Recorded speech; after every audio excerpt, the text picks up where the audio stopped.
Please help me welcome Mr. James Foley.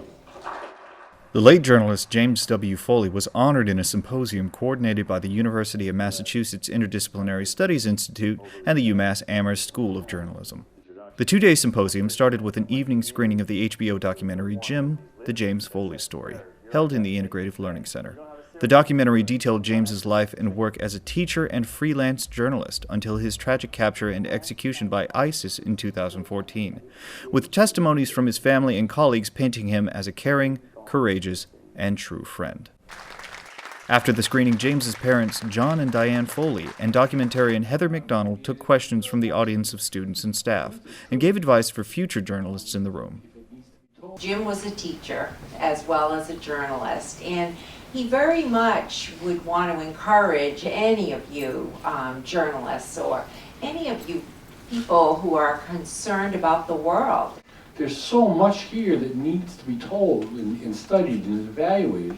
We're only as good as a society as the truth we know.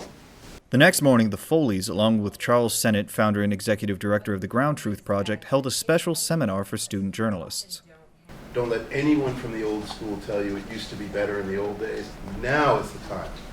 These events were merely a preface for the main symposium event here at Goodell Hall. Tuesday's event officially began with a welcoming from UMass Chancellor Kumbal Subbaswamy and a reading by Professor Martin Espada.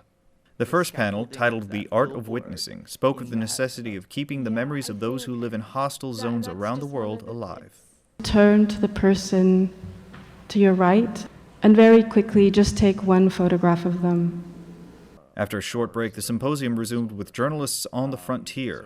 The panel explained the realities of reporting from conflict zones to a packed crowd. A lot of people are really reiterating the fact that journalism is changing and journalism is dangerous.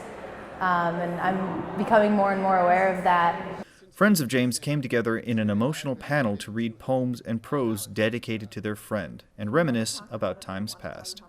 I feared you were too brave, too resilient, too proud. I know why prisoners chose you to follow.